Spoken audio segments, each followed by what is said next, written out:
Okay, good. Welcome to another edition of More Throwing Down Some Heavy Light. My name is Aljamal Binden, and I'm the chair of the board. And today we have in our audience two special guests who are going to talk about issues related to their diversity group, Ideal, that is based, I think, out of Florida, but they have folks from all over who participate. My first person I'm going to introduce is Kherris McLean, who's a paraprofessional in Georgia, and she's working on a degree in special education. She has 4 special needs children and navigates life as a Black, neurodiverse household, which is powerful in itself. And then Dr. Maurie, who has a PhD, and she's LMHC and LMFF, integrates most of her 30 years of experience in recreational, educational, psychology, and evaluation, provide therapeutic services in a community-based organization she founded, which is called Life Adventures.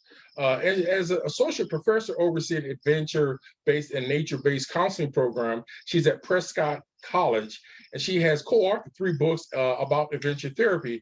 And I met her through online Facebook event dealing with diversity and race, and she was always very nice in her response, even though sometimes I may ask a harsh question or whatever. So I really had a chance to participate and was really impressed with how they address some of the issues of diversity and what they do. So I invited them on to talk a little bit about their experiences, how they start the group, and maybe to answer some questions that we don't oftentimes hear in our popular media dealing with interracial and diverse and racial issues in our society. First, I want to start off, if each one of you can say a little bit more about yourself. Can you a little bit more background or information about who you are?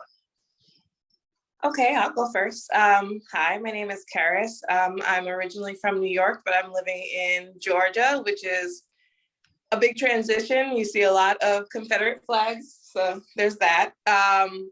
You know, like I said, I do have 4 kids who are neurodivergent and I just navigate life with that and navigate life being Black in the South. There you go. Thank you.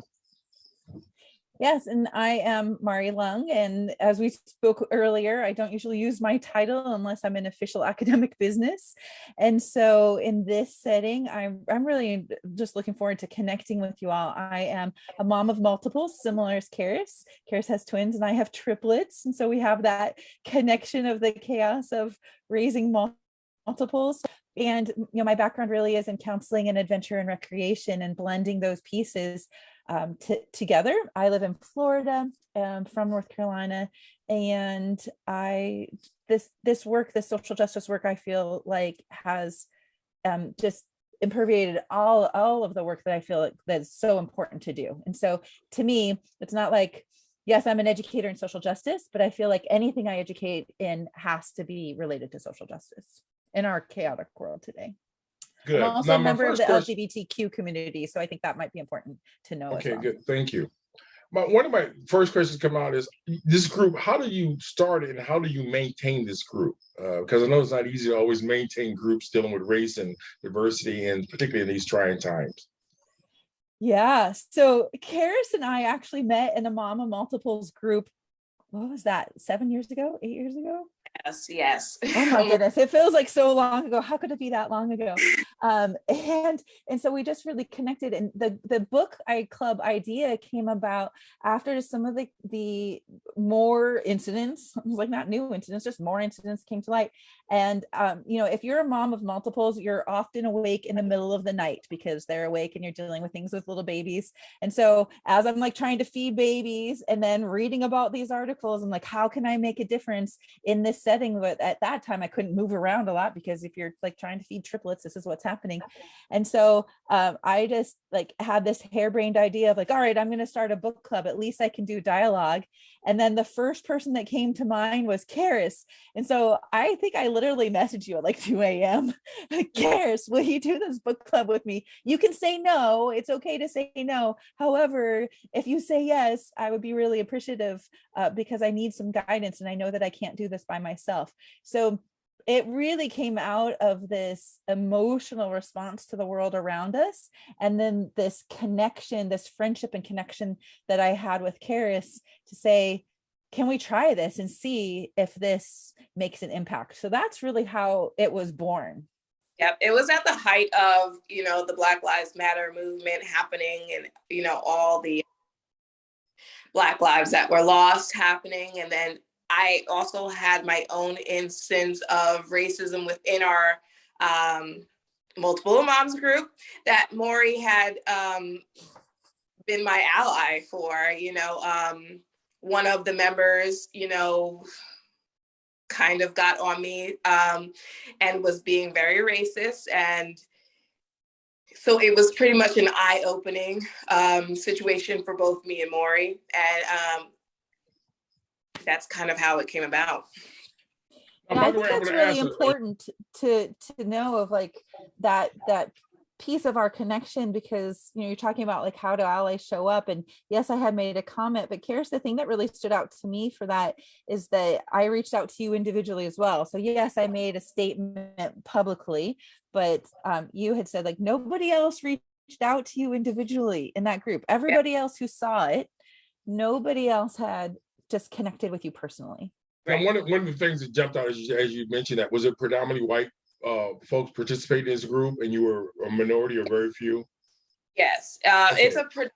It was a predominantly white group. There was probably about 3 of us who were people of color in that group.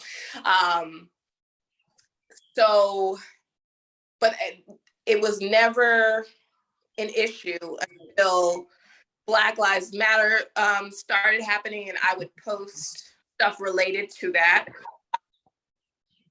and posting stuff that was more anti-Trump and what have you, that the issue began to come to light. I'm glad you shared that, because I worked with white folks who were basically Trumpites, and they act like that was a good thing to be. And some of them, I even met a white woman who I worked with as a colleague who basically said she wouldn't vote for Hillary.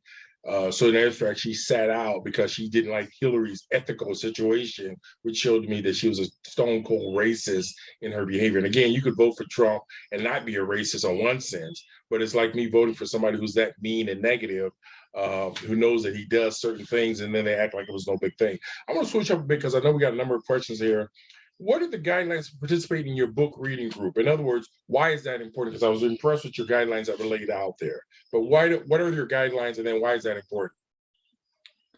Yeah, I mean, for me, I think that comes from my own background as an educator and a counselor and a facilitator, that I find that some shared group agreements so that we have some ways of work, not that they're not going to get broken sometimes. I think sometimes people feel like, oh, we have guidelines, that means that we're always going to be okay. But the guidelines give us some expectations to get started with, that then from that, we can monitor or facilitate from that space.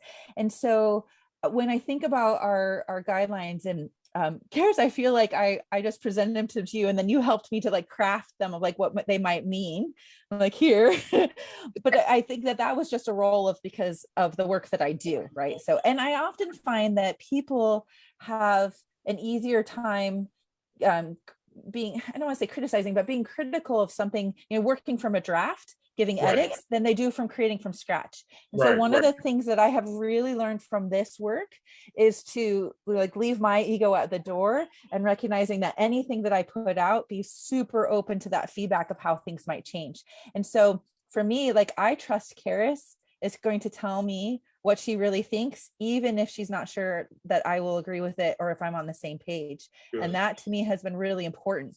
So when we look at our group guidelines, there's this idea about participating fully, but you'll notice that there isn't a place in our guidelines about being safe, because we recognize from the different marginalized places that we come from that our world, particularly in the United States, is not safe.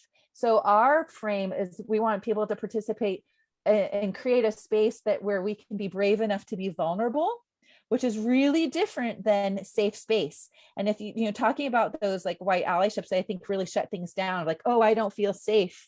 I'm like, yeah, lots of marginalized people don't feel safe. Like that, to me, that's one of the biggest barriers of like, we have to create safe spaces. So we really focus on creating brave spaces instead of creating safe spaces. I like that. That is a big difference. We also wanted to be careful about language, while also understanding that offensive language is accidental. And Kherris, I feel like that's been one of the roles that you've really helped me with, not just with the racist language, but with language around people's ability levels, particularly some of the mental health and neurodiverse. And both of us believe in social modeling. So we might have said or used a phrase, particularly when we're more informal, that really has some racial undertones that we didn't know about. And so we both are willingly expose our learning while we're also doing that. And so this idea that we are all in progress and learning together, I think was really important as well. Those are the biggest things. And then the other ones I think are more related to just managing about, Right. the Gotcha. selling, marketing, Thank you. that kind of stuff. But I think those are the key frames of how this group and the discussion around this group is both invited and monitored a little bit differently. Right. Kherris, I'm going to ask you in terms of what are the highlights of the group from your perspective? I'm sorry?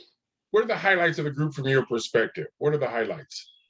The highlights for me is honestly the things that Maurie posts, which are informal for me. Like there are some things that she posts that I, as a Black woman, might not have known.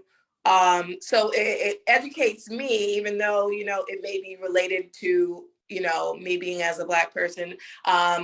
She posts stuff about the LGBTQ community, which, informs me on how I can be a better ally to that community and how I can be a better ally to other communities. I am not such an active participant in the group. I just do more of the monitoring, and but I do look at her posts that she makes, and I really take that in. So I think that, to me, her posts that really challenges our members is one of the best highlights to me. As you share that, and I want to make an observation. In Omaha, years ago, we started a program called Omaha Table Talk, where we had facilitated discussions. And one of the guidelines we had, we didn't want the moderator to cloud the discussion or to dominate, because oftentimes people go to the moderator facilitator for answers and actual facts, and many of the answers are within the participants. The other thing that we did, which you may find strange, is we have these 3-minute timers. And I discovered that when people talk about race issues, emotional issues, they lose track of time and have been accused many times of cutting people off, whatever. But what happened is you get this catharsis, a powerful experience when you get a safe space. You don't want to let go because it's almost a euphoria. And so one of the things a good moderator do is try to moderate the participants so that people have an equal time as best as can. Again, you don't cut somebody off when they're making some profound statement or very in a point that is a teachable moment. But that's been one of the challenges I've found, even in facilitating, is just getting people to balance that. Because again, when you want people to walk away, you don't want necessarily people of color to dominate because it's about race issues and so on. I'm going to switch up a little bit, and maybe this is aimed a little bit, Maurie. What is an ally in this anti-racial group? Because when I talk to different white folks, or I talk to people of color or Jewish or different folks, there's different concepts for an ally. And in some of them, they call themselves allies because they read a book or they was there to witness something. But at the end of the day, I rarely found white folks who would be John Brown or people who would be African Americans who would stand and say, if we're in the circle, we got to be equal and push back on their even respective groups when they do boneheaded or racist or sexist or homophobic things. So talk to me, what is an ally? Because it's a dubious term for many people. Yeah, when I think about allyship, I'm really thinking about like kind of 4 different roles that I try to embody. And one of these is like that idea of that like sponsor role where I'm vocally supporting the work of my colleagues, particularly from underrepresented groups, but also specifically in situations where I can boost their standing or their reputations. And and I'm speaking of pushing back, I'm like, I'm going to push back a little bit at Kherris because she's like, I'm not so involved. Kherris is really involved, but in a very different role. So we specifically set it up with the administrators that I, as the white person, was handling some of the heavy lifting of the logistics and posting. Right. But Kherris is constantly monitoring to see what are we posting and is there questions about it? Or if I have a question about something, she might review it, or looking at comments. And yes, I monitor the comments, but from my lens, I might miss something. So I particularly wanted to be protective of her time. And not just because time is important, but because of her experience and the emotional lifting. So for me, that allyship is like, here's the space where I can hold that emotional capacity, where Kherris can check in and check out as needed. And so I think that is a really important part of allyship. Another role, which kind of is linked to it, is this amplifier. I think it's really important for me to ensure that marginalized voices are heard and respected. So I do watch really carefully about how people respond to Kherris. And Kherris, that's probably why I stepped in, right, in that moms of multiples thing. I'm like, what are they doing here?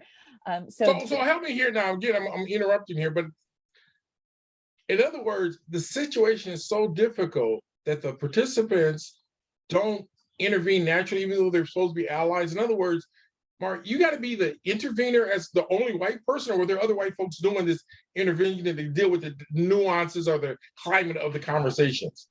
I think when it started, I was one of the only interveners, but now I don't think that that's true. I think as people learned more, that is one of the actions that they've taken.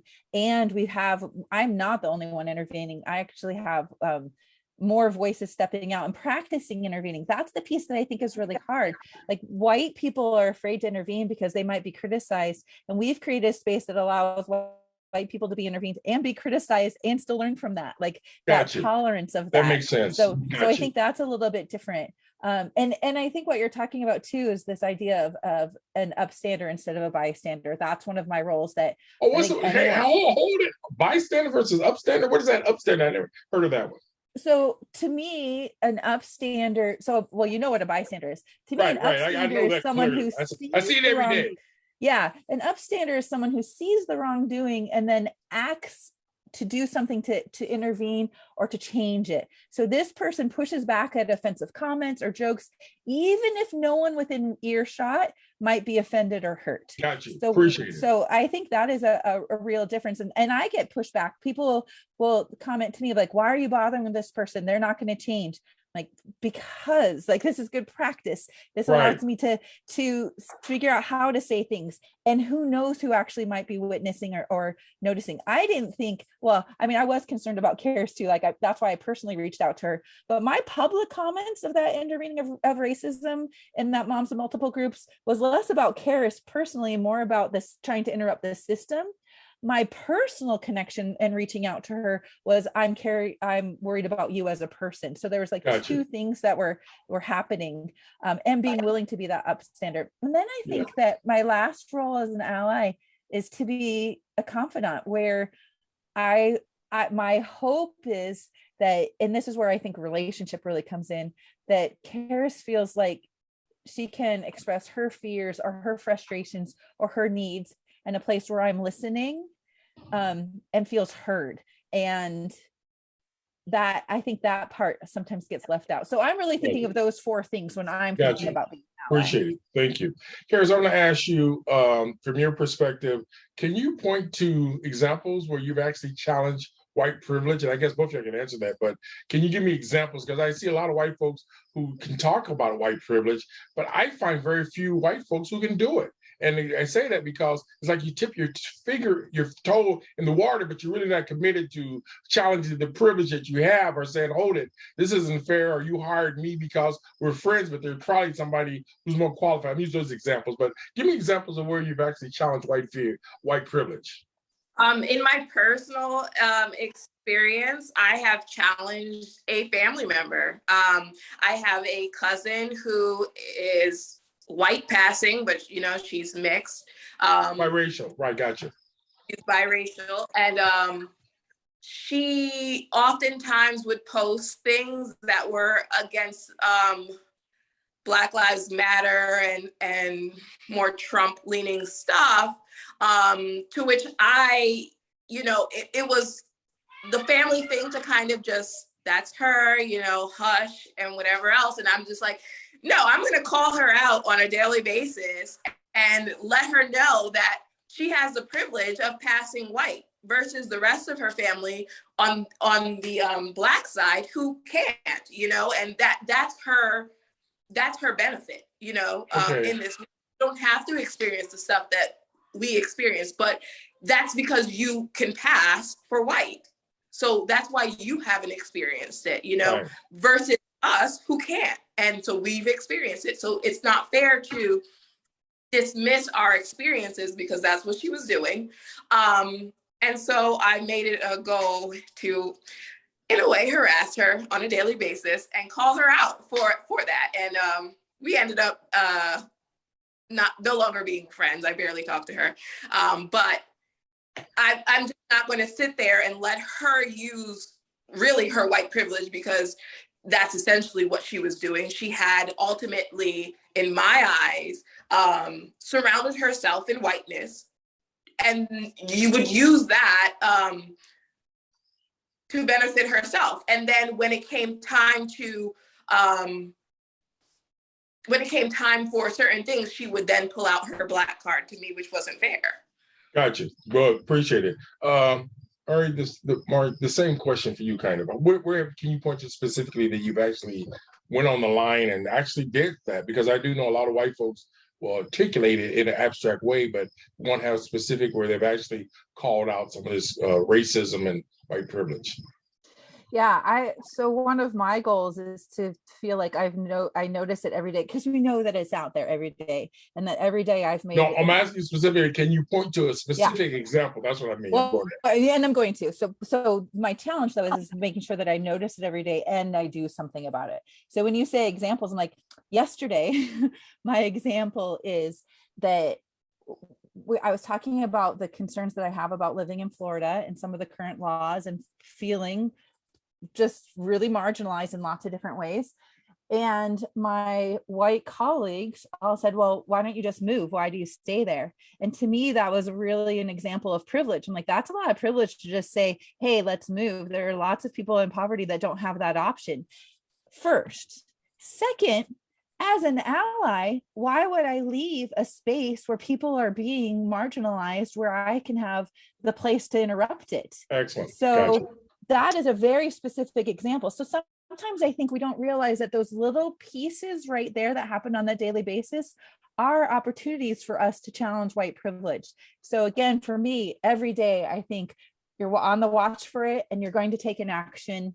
And that piece, that the belief that I have of like every day taking action, also reduces that anxiety of it, because I've become a little more tolerant to people being shocked or like, are you always so serious? To which my response is, I'm a professor and a counselor. I'm not sure why you thought that I wasn't serious, but okay. That's funny. I like that approach.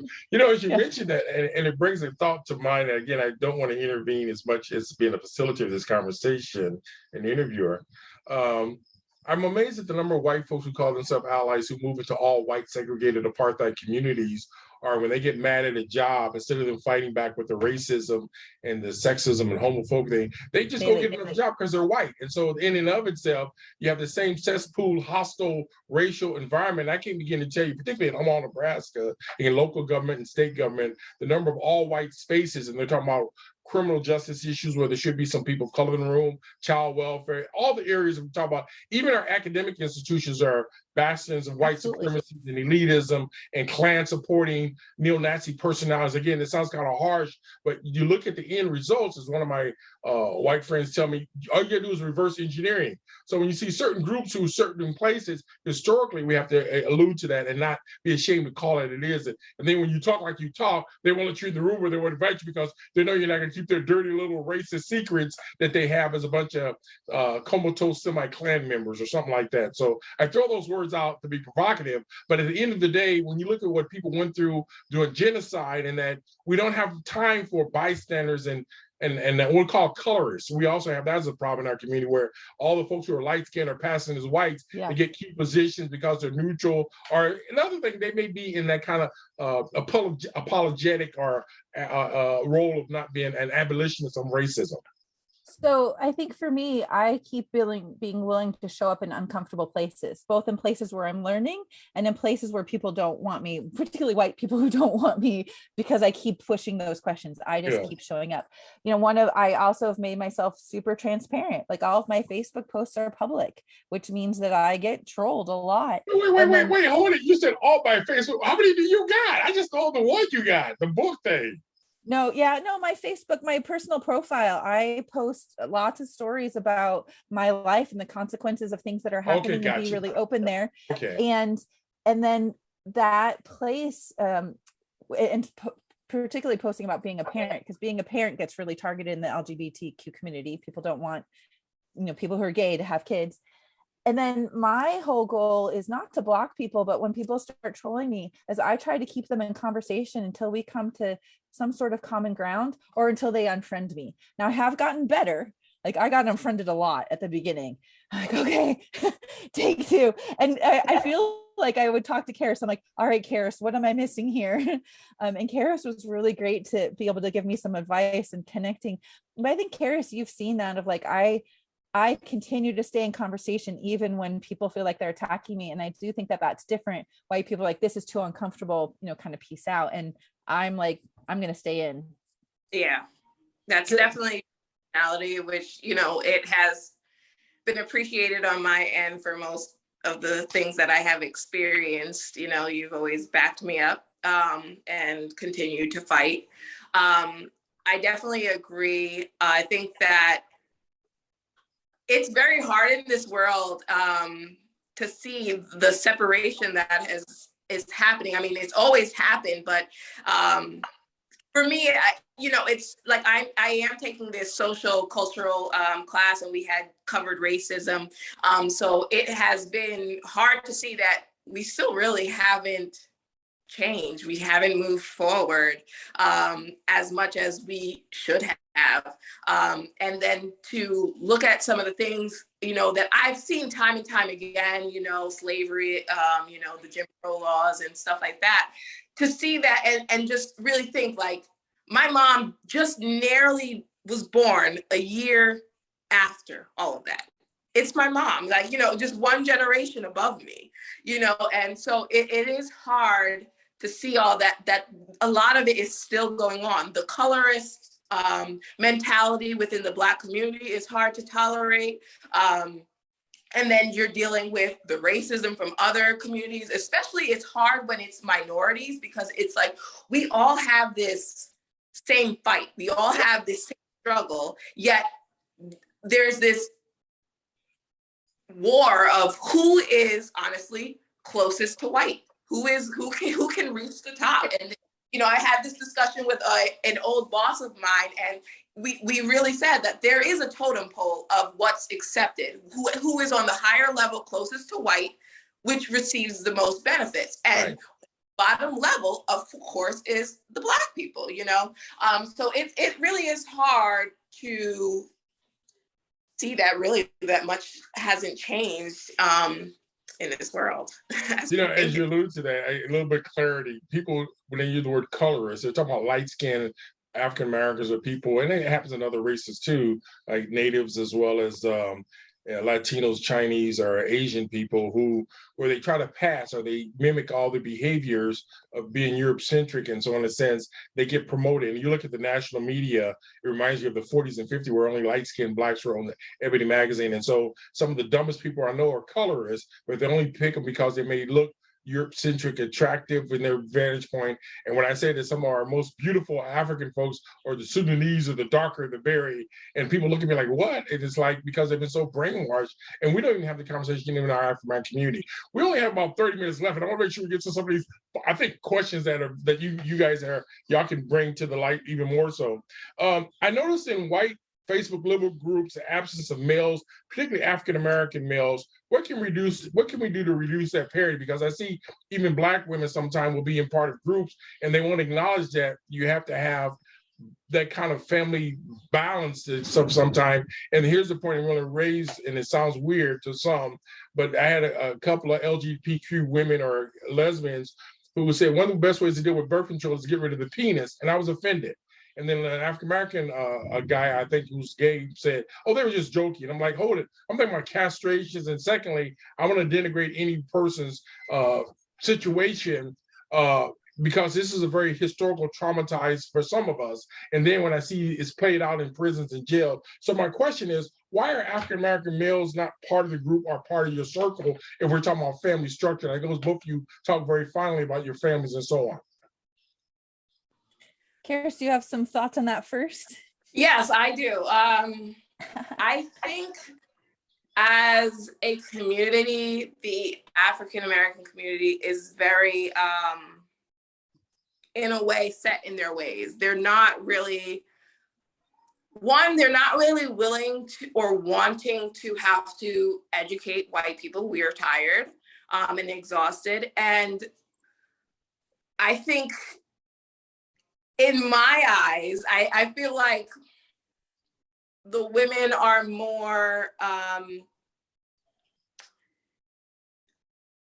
in tune to wanting to create change and tuned into this topic. I mean, the truth of the matter is, I think a lot of African American men, and I'm not saying all, maybe, you know, some, are into the thought process of, this is just America. This is what we've been dealing with forever. They may not see that anything will change because things haven't really changed. And so they don't feel like they need to put any input into the discussion. I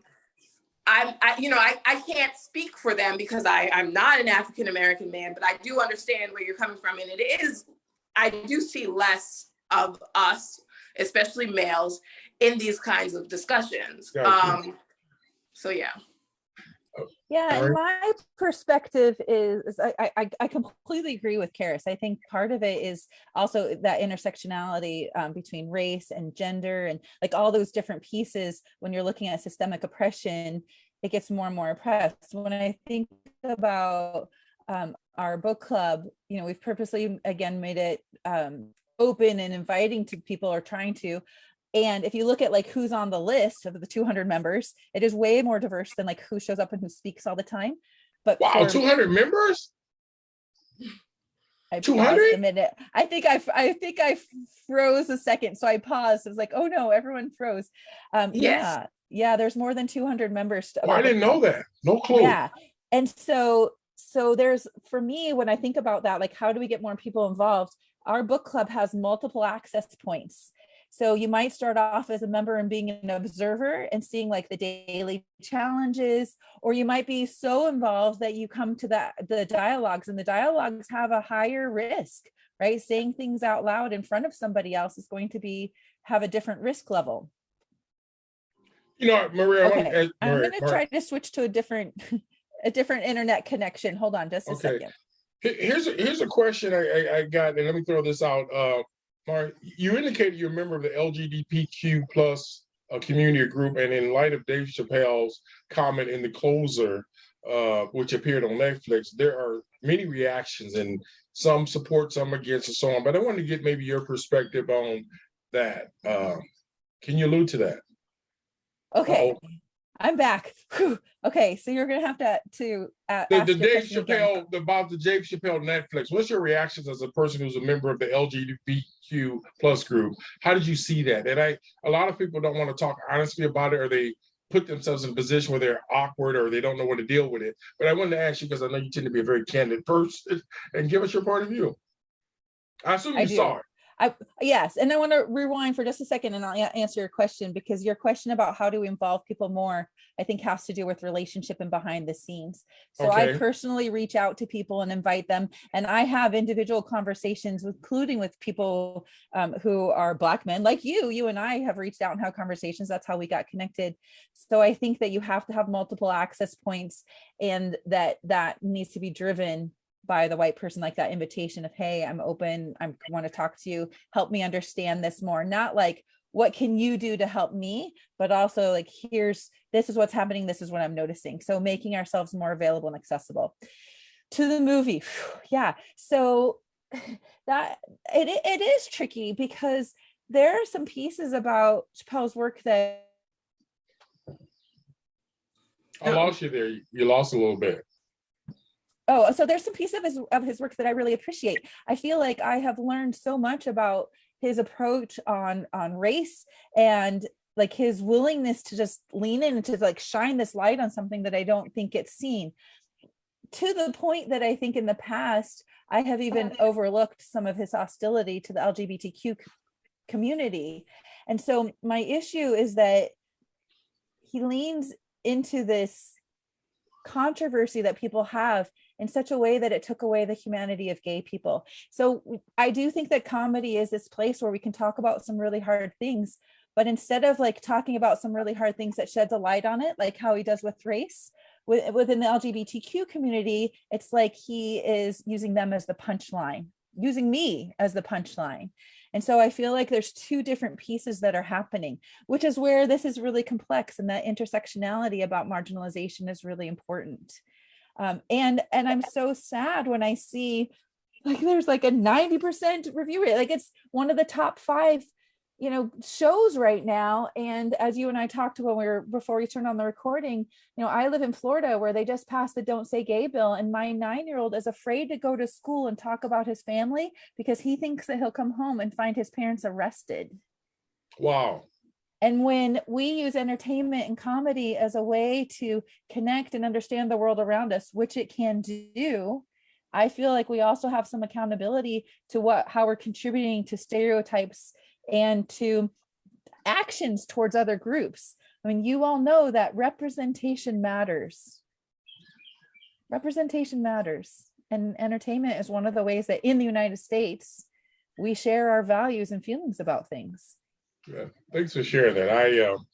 There are different points of view, obviously, but I wanted you to articulate that because I think that's part of the conversation about the divide in our society. The other thing is historically, African Americans have been 450 years of castrated negativity. And so people are making fun of us every day, even today, as you look at our media, there's all kinds of stereotype, but there are very few allies pushing back at it. And you'd be surprised, as you already know, there's boneheaded things that are said. And so I'm wondering sometimes we need to have some within our circles. And I have white colleagues that every night I have to call them out because they'll say or do something so stupid that I know that they would get in trouble if I'm trying to help them to grow. So we have to be vulnerable, but also have to be open to the feedback of humor is humor. And again, there's some lines we need to be careful, and we don't often talk to crack slavery jokes or whatever, but Dave Chappelle's another zone. He gets to get away with a lot, and I'm not against what he said or anything. I'm just saying that we need to be open to other reactions and feedback. So I'm gonna switch up because we only got about 15 minutes left, and there are a couple other questions I want to get to, and I know I'm chasing time and pushing y'all. How do you get into these? No, here's where I'm gonna go. Some of my white liberal friends say it's not their position to critique African Americans or people of color. And again, Kherris, the same question could go to people of color too. What does constructive criticism means to our group? So for example, my wife and I get into conversation, she'll say, it's not your role to say this because you're a man. I'm like, hold it, at what point do I get to have input on my daughter's getting a nipple, what we call a belly ring, or getting a tattoo or whatever they do sometimes? She says, no, that's a man thing. You can't tell us about makeup. But I'm using the same kind of logic as the father of a daughter, 3 sons. But my point is, if you have a relationship or you're in love with someone, even though you may be a different race or group, can you have some space that you get to offer that constructive feedback based on your relationship? And so I'm asking you a question straight up. At what point do we get these white folks saying, I see you're falling off a cliff, but I can't say that because you're whatever. So that's kind of my question in a nutshell. It's kind of convoluted, meandering in the winds, but you know the essence we're running with. So talk to me about that. Talk to me about that.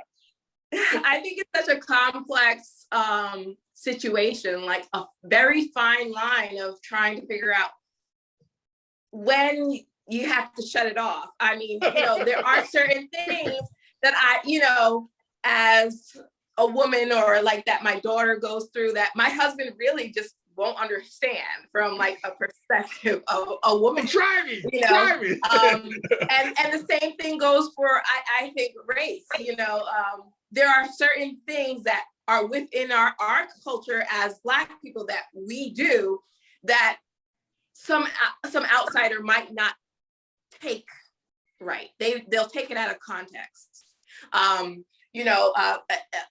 instant that this kind of reminds me of, and that doesn't do with race, but there's a song and it's about basically this girl, she wants to treat her man exactly how he treated her. He treated her bad. She wants him to feel the hurt that he caused her. And I was listening in the car with my sister and her husband, and he's just like, see, what does that even mean? And just going off like, that's not right or whatever. And me and my sister are like, you just don't get it. You don't understand because you're not that, you didn't experience that. And so I think that's important because there are certain things we experience that other people don't. So in a way, you can't begin to fully understand what it is we're dealing with, what it is we're talking about if you've never experienced it. You can put some input in, but there is a line where you're going to have to stop and you're going to have to just be on the outside and listen in. And Wait, that's hold how on. Are you telling me I can't tell my daughter she can't have a tattoo? I can't get her hair, how she does her hair? Or Depends on her age, I suppose, you too. got a belly ring. Hold it. I'm the father here. You still under the age of 16 or whatever. So, but I think that you both bring up some really good questions too. And one of those pieces is that, when I'm feeling like I'm having a big emotional response to something, I also want to understand where that's coming from. Is that my view of, because this is what I think a parent is? So I'm constantly asking myself, what do I want to be teaching as a parent? Is this the best way to teach it? Even if I don't want my kid to get a belly ring, is me saying, I'm the parent, you don't get a belly ring, teaching my kid to be able to have critical thinking about what that might mean or that safety about it? Or is it like, because of my generation, I was raised that belly rings mean blah, blah, blah, blah, and I don't want my child to be seen in that way. So I need to first check like where I'm coming from. I also think that unsolicited advice is nothing but criticism. And so wait, I love you dearly. I always start with that, so you don't know they're mad at you. I'm not criticizing. I love you dearly, but and then I start talking. Right. And so if I know that to be true, and when we, if we start off with like, why are you doing this? The only response is defensiveness. So instead, if I start off with like, hey, I'm noticing something that I'm uncomfortable with or that I'm interested about, are you willing to have a conversation with me? That gives you a chance to say yes or no. And if the answer is no, then I might back off, but that still is me doing something. If the answer is like, tell me a little bit more, then that's a whole different place too. I also think that people come from a place of, I'm trying to convince you how I'm right, versus first listening to you and figuring out how what you say makes sense. Kherris and my conversation, she has been so helpful and just sharing, because I ask lots of questions. But we're back to like professor and counselor. I'm like, yes, serious conversations. But Kherris is so patient with it. I'm like, I want to be able to make sense of how her experience it is, even if it wouldn't be right for me or wouldn't be my experience, and then share my concerns. So we're talking about 3 different like techniques that shift that defensiveness, that come from a more of a place of compassion and understanding, and that our hope is to be able to disrupt and dismantle systemic oppression. That's really different than, I don't like how you're saying this, please don't joke about that. You haven't, or the default that really bugs me right now is like, I don't feel safe. I'm like, well, yeah, Kherris doesn't feel safe all the time. So we're having a conversation. And yes. I think that, sorry to cut you off. And I think that, like I said, I think that we all come from different backgrounds. There's different things that we find acceptable versus what somebody else might find acceptable. So a lot of, like Maurie said, I think a lot of it is, I'm trying to prove to you that I'm right, and I'm going to sit in my rightness, versus, okay, this is what I think. And then when Did you say rightness or whiteness? I get confused sometimes. I said rightness. Okay, I got to do that. And a lot of times I've seen it, the person buckles down when they're being corrected. They, instead of saying, you know what, I went too far with my critique. I now understand the perspective you guys are giving me of why this is what I'm saying is, out of my reach. Instead, they buckle down, and then that tends to make things worse. Gotcha. Appreciate it. Yeah. We one of the things I was going to ask you is, what is the most significant challenge you face in maintaining the ideal Facebook group? What do you guys find challenging to kind of work? Number one, I didn't even have 200 members. When I participated, there was probably about 8 people there. Maurie. Mm-hmm. So I'm like, what? 200? And then the other thing is, I know people will say, hey, they fall in and out. I think the group that Doug has in Arizona, there are probably about 8 white folks. And when I went to their meeting probably about 2 months ago or 3 months ago, there was probably about 10 people. And then I go in, there's different people. And one of the things I raise is, how do you maintain or get the temperature of the group? So my question to you, Point Friend, is, how do you as a group and the Ideal Book Club deal with maintaining your group and then some of the challenges you face? Yeah, I think for me, I'm way more comfortable with, we have like over 200 people a part of the group, and they're going to participate in different ways, and that they're at different levels of engagement. So if their first comfort level is, because I have people personally message me, they're like, this is the first group, I'm not ready to talk out loud, and can I do this? I'm like, yeah. If your first place is, that's where you're at, your observation, then you're invited. The people that show up at the conversations, they might only be able to do every third one, because I switch the times around, because as Kherris said, we have people internationally in our group, so that, looking at accessibility in a different way, even though you're more likely to get the same members if you're like, oh, we're at Mondays every 3 p.m. because accessibility is a big issue to me. So I think we have increased our definition of how participation is and the multiple ways that you can participate. And so I do look to see like who hasn't looked at the page lately, who hasn't read something, who hasn't commented, and I'll start connecting with them individually to see where they're at and how we might help. So there's a lot of behind the scenes that people are like, oh, only 10 people showed up to our discussion. That doesn't mean that people weren't involved. It means that people weren't necessarily involved in that part yet. For me, honestly, the most difficult thing is that I'm tired. I'm tired because I'm fighting from the LGBTQ place. All these things are coming at me, and I'm tired because I'm a mom, and I'm tired, all these different things. And so for me, it's like, how do I keep this as one of my priorities? And it goes back to my values in my life. And so I, again, make sure that this is something that I have scheduled, and I give myself a little grace of like, all right, the daily challenge didn't get posted today. I showed up the best that I can, and I'm going to apologize and keep moving forward. So I don't quit, right? Like I think I accept that humans are messy, and this is a process, and we keep working towards. Yeah. As you share that, I remember going to Doug's group in Arizona, and there was a white woman who was an attorney in Florida. And she was extremely sharp. I think she worked in child welfare and so on.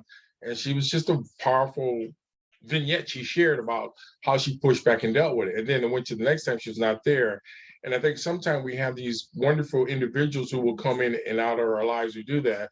But one of the challenges that I face or see is white folks who know better, who won't do better. In other words, they may have worked in the inner city or worked around people of color, or in my case, served the Peace Corps. And after they leave, they sometimes forget those valuable lessons people have taught them to be more universal, of bringing more people into the circle versus, most of the white folks I know, they suffer from fatigue, and they say, I'm just gonna go back to be white and enjoy my privilege. And I was in one table talk years ago, and there was a Methodist male minister in Omaha who said, this is a wonderful night tonight of having this conversation, but tomorrow I'm gonna go back and be a white male. Basically, he was just saying, I'm just doing this for the dinner or whatever. And he was right. I never seen him do anything. And I played that tape back to when I saw him like maybe 7 or 8 years later, and he didn't deny it. But at the end of the day, he didn't do anything to change it. We got about 7 minutes or left or so, and I wanted to give you a chance both for closure here a little bit. But before we get there, I want to ask you, one of the questions that came to mind is how much time do you spend in the race work? Now, for example, people say to me, I'm excessive. I spend a lot of it. But again, I see that as a central part of my life, who I am. I've been racialized all my life, and I've been in South Africa and in Southern Africa. So I know what apartheid is like. So it's almost like a Christian, a religious person, Muslim, Buddhist, whoever. That's a part of their lives, and it's daily. And so my question to you is, in terms of how do you navigate that whole process of one extreme or the other extreme, or how much time are you putting into the work? That is it a 24-hour day event for you or whatever? Talk to me about. And I'd like for each one of you to answer that one. Okay. For me, I get exhausted by it. So it mentally weighs on me. In current times, I'm constantly thinking about, which other country to move my family to. I have a family of 6 Black people that I have to, constantly worry about, especially here in the South, where there are rural areas. My husband sometimes has to work in darkness, so I get exhausted by it. I get exhausted by all the news, things that are happening in the news with Black people, and just the overall, I am very empathetic. So it weighs completely heavy on me. The burden of different races fighting and not, being united weighs on me. So I tend to shut it off at some point. I tend to just be like, you know what, I'm not going to deal with it as much as I should. Just from pure exhaustion. I have other stuff I have to do. This is constantly my life where I have to deal with this. So it's like, sometimes I don't want to argue with somebody who I know is not going to change their view. They're just going to be racist. But there are times that I, am constantly on Facebook, and I'm arguing with somebody, but I've had to try to break away from that so that I could, get my mental health together, because it was affecting me, like having to constantly be on Facebook literally till like 4:00 in the morning, just arguing with people. Wow.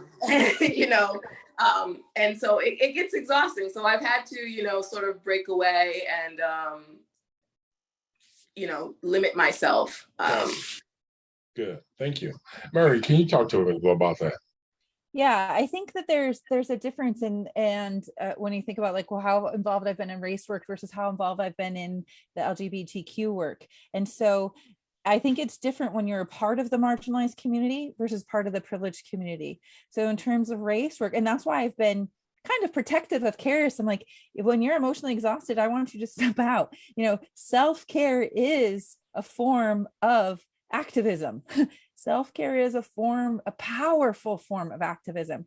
So for me, I feel like if I'm coming from a marginalized space, I check out of some of the LGBTQ work, even though it impacts me directly, because it has that big emotional toll. When they're saying, when I have our governor saying like, LGBTQ people, you are groomers, they are talking about me. And so I can fight back, but I also have to deal with being hit with that. When they're talking about race, they're talking about my friend Kherris. And so, yes, I'm emotionally attached in a different way, but it's a slightly separated. So for me, my option is like, I will step in whenever I have that place of privilege as much as I can. So how much time do I spend on it? I don't know that I can give you a time. I spend every day on it. I think every phone call that I have, every lesson that I teach, articles that I post, I am always looking at, what is this lens? How is this showing up? Even though that's not my specialty, right? Like my degree is in adventure. It's in recreation and nature and counseling. But I don't think that I can do any of that work well if I'm not actively looking at this every day. And so for me, I step out again when I'm feeling more targeted. And let's be honest, like our world is really chaotic. This last school shooting that happened in Texas, when I dropped my kids off the next day, my 9-year-old hugged me and he said, "Don't worry, Mama, if there's an active shooter, I'll shield the triplets." Oh, wow. Powerful. And then when my 7-year-olds got home and I was unpacking the lunch boxes, one of my 7-year-olds had packed 10 packets of ketchup in his little Ziploc pack of his lunchbox. So I asked him, like, buddy, what is this, all this ketchup in here? And he said, well, if there's an active shooter, I'm going to spread myself in ketchup and pretend to be dead. And then he'll think that he already shot me. Wow. When I have to hold that space, and I feel so grateful for my education and training as a counselor that does allow me more of that capacity to hold really heavy stories. When I have to hold that space with a 7-year-old right in front of me, sometimes that means I have to step out of some of this more global work. So for me, it's like, it's not ever saying no to it, but sometimes it's really much closer, right, and other people might not see it, versus other times it's much more global and I'm on Facebook or presenting or doing those things. So I think that if we can give ourselves this continuum of, there are so many different ways that we can do this work. Good. And that some days we might have more energy for a piece of it and other days we might have more energy for not, but this is not an option. This is not a piece of work that we can't do. We have a couple of minutes left and I'll give each one of you a chance to give a closure to this program. So Kherris, can we start with you first? Is there anything, closing comments you would have for our viewing and listening audience? Yes. So I actually, like I said, I was doing a social cultural class and we covered racism, and it spoke about how race really wasn't supposed to be about the appearance of somebody. And so I've been questioning in my mind, like, can we ever get back to that point to where race was supposed to be, like what it was supposed to be about? And so that none of this happens, because we've made it so much about appearance. And it's so ingrained into our systems. I've honestly felt the disappointed feeling of maybe we won't ever break free of this, because the fact is that we have to tackle the systems. Our systems are so ingrained in racism that even if we do the individual work, this was in the textbooks, not my own words. Even if we did the individual work, it's the systems that we have in place that need to be tackled to make the biggest change. So I think in closing, I think, we really need to work on uniting and tackling those systems that are really damaging us, that continue to damage us, that will continue to damage our children in the future. Good, thank you. Maurie? Yeah, Kherris, I completely agree with you. I think that's a true prong effort. We know that facts don't change belief systems, relationships do. So I'm going to nurture those relationships to create that more compassionate and just world. But then on that other part of like, we have to interrupt systems that support keeping those separations there. So on this bigger picture, I'm looking at what are tasks and things I can do to interrupt the systems. On this closer part, I'm looking at relationship. I cannot promise my children that we will be safe when we walk out that door, but I can say we will live our life as joyfully as possible, and we will still keep showing up. Well, I both appreciate both of you being able to engage in this honest dialogue with Maurie here, Movement I'm All for Race Equity. Maurie and Kherris, it's just wonderful and powerful information you shared today for our viewing and listening audience. And hopefully people can join us again at another point to do some of this. And your contact information, we'll probably put it out there so that people, if they want to catch up with either one of you via email or how you want to do that, Facebook, and also you give a little more information about your group. So really appreciate you taking the time out and, as we say, throwing out some heavy light out to help educate our respective communities across the society in different places that people see this interview. So thank you very much. And hopefully we can have you follow up at some point to do more of this. So thank you very much. Thank Thank you you so much for having us. Hey, Barocco.